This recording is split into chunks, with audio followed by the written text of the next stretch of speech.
Apa itu locus delicti dan tempus delicti? Locus delicti. Locus delicti memiliki kata locus yang dalam bahasa Inggris berarti lokasi atau tempat, yang artinya adalah berlakunya hukum pidana dilihat dari segi lokasi terjadinya perbuatan pidana.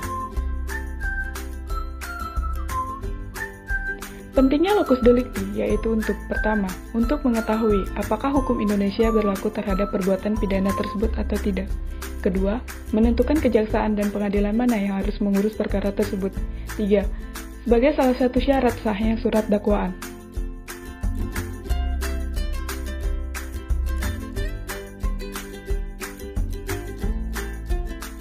De Leer van de Lichaamlijkheid. Teori ini didasarkan pada perbuatan secara fisik. Itulah sebabnya teori ini menegaskan bahwa yang dianggap sebagai tempat terjadi tindak pidana atau locus delicti adalah di mana perbuatan tersebut dilakukan. De Leer van het instrument. Teori yang didasarkan pada berfungsinya suatu alat yang digunakan dalam perbuatan pidana. Teori ini menegaskan bahwa yang dianggap sebagai tempat terjadi tindak pidana adalah tempat di mana alat yang digunakan dalam bentuk tindak pidana beraksi. De Leer van het geval. Teori ini didasarkan kepada akibat dari suatu tindak pidana. Menurut teori ini, bahwa yang dianggap sebagai locus delicti adalah tempat di mana akibat dari tindak pidana tersebut timbul. De Leer van de Meervoudige-Prijs menegaskan bahwa yang dianggap sebagai tempat terjadi tindak pidana yaitu tempat-tempat di mana perbuatan tersebut secara fisik terjadi, tempat di mana alat yang digunakan beraksi, dan tempat di mana akibat dari tindak pidana tersebut timbul. Contoh kasus menurut teori locus delicti. Terjadi perkelahian antara A dan B di Terminal Rawamangun. B terkapar karena luka-luka ditikam A dengan sebilah pisau. Oleh keluarganya, B dilarikan ke rumah sakit terdekat. Karena terlalu parah, akhirnya pihak rumah sakit mengirim B ke Rumah Sakit Jakarta Pusat. Kurang lebih 2 jam dirawat, B meninggal karena luka yang dideritanya. Menurut teori De Leer van de Lichaamlijkheid bahwa secara fisik perbuatan atau tindak pidana perkelahian antara A dan B terjadi dan berlangsung di Terminal Rawamangun. Menurut teori De Leer van het instrument bahwa alat yang digunakan A dalam perkelahiannya dengan B bereaksi di tempat perkelahian. 3. Menurut teori De Leer van het gevolg bahwa akibat dari perkelahian tersebut adalah tewasnya B di RSCM. 4. Sedangkan menurut teori De Leer van de Meervoudige-Prijs bahwa karena secara fisik tindak pidana tersebut terjadi di Terminal Rawamangun. Demikian pula alat yang digunakan dalam perkelahian tersebut bekerja atau berfungsi di tempat perkelahian. Maka atas dasar itu Pengadilan Negeri Jakarta Timur yang berwenang mengadilinya. Dalam hal mengenai berlakunya hukum pidana, menurut tempat terjadinya tindakan pidana terdapat 4 macam asas, yaitu antara lain sebagai berikut.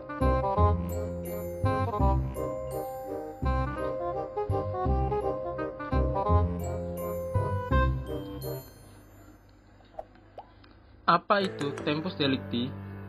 Tempus delicti yaitu tempus dari kata tempo yang berarti waktu. Secara istilah yaitu berlakunya hukum pidana yang dilihat dari segi waktu terjadinya perbuatan pidana. Pentingnya tempus delicti yaitu 1. Menentukan usia pelaku dan usia korban untuk delik susila. 2. Keadaan jiwa pelaku. 3. Kadaluarsa dalam penuntutan dan menjalani pidana. 4. Asas legalitas. 5. Perubahan suatu undang-undang. Dan yang ke-6 adalah sebagai syarat mutlak sahnya surat dakwaan. Ada 4 teori untuk menentukan tempus delicti. 1. Teori perbuatan fisik. Teori ini didasarkan pada perbuatan secara fisik. Itulah sebabnya teori ini menegaskan bahwa waktu terjadinya tindak pidana yaitu saat delik atau perbuatan pidana itu dilakukan oleh tersangka. 2. Teori bekerjanya alat yang digunakan. Teori ini didasarkan kepada berfungsinya suatu alat yang digunakan dalam perbuatan pidana. Teori ini menegaskan bahwa yang dianggap sebagai waktu terjadinya tindak pidana adalah waktu di mana alat yang digunakan dalam bentuk tindakan pidana bereaksi. 3. Teori akibat. Teori ini didasarkan kepada akibat dari suatu tindak pidana. Menurut teori ini, bahwa yang dianggap sebagai waktu terjadinya tindak pidana adalah saat di mana akibat dari tindak pidana tersebut timbul. 4. Teori waktu yang jamak. Teori ini merupakan gabungan dari teori perbuatan fisik dan teori akibat. Contoh kasus tempus delicti. A dan B merupakan kakak beradik. Saat ini tanggal 7 Agustus. A berumur 18 tahun dan B berumur 15 tahun. Namun dalam 3 hari ke depan, yaitu tanggal 10 Agustus, B akan genap berusia 16 tahun. Suatu hari tanggal 8 Agustus, A dan B terlihat mengalami perselisihan. Hingga terjadilah perkelahian. Karena kesal, B mengambil kayu dan langsung memukul kakaknya A hingga tak sadarkan diri. Saat kedua orang tuanya mengetahui A, langsung dilarikan ke rumah sakit. Sampai di rumah sakit, A mengalami pendarahan di dalam, namun kondisinya masih stabil.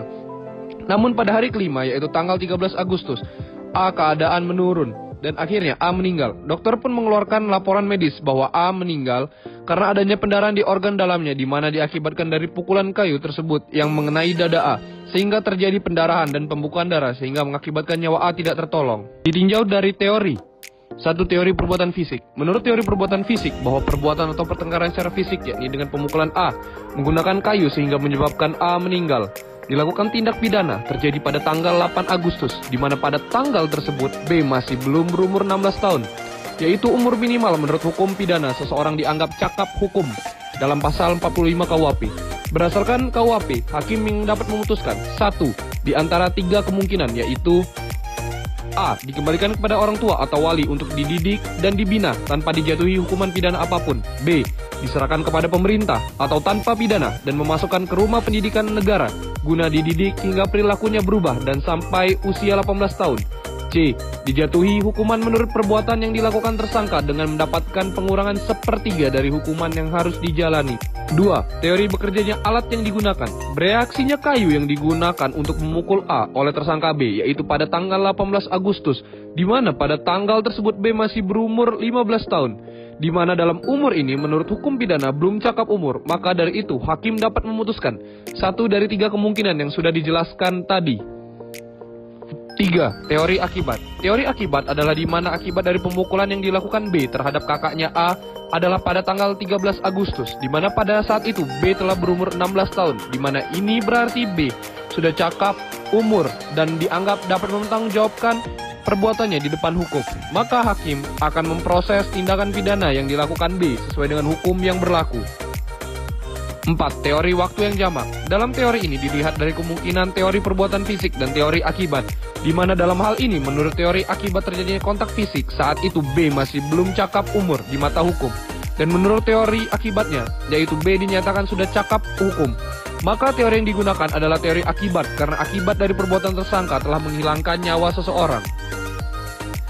Jadi, locus delicti dan tempus delicti sebenarnya digunakan untuk mengetahui hukum apa yang akan dijatuhkan terhadap peristiwa hukum, di mana hal ini digunakan sebagai tolak ukur agar semua dalam hukum harus jelas. Sekian presentasi dari kelompok kami ucapkan terima kasih. Semoga presentasi dari kelompok kami dapat bermanfaat bagi kita semua.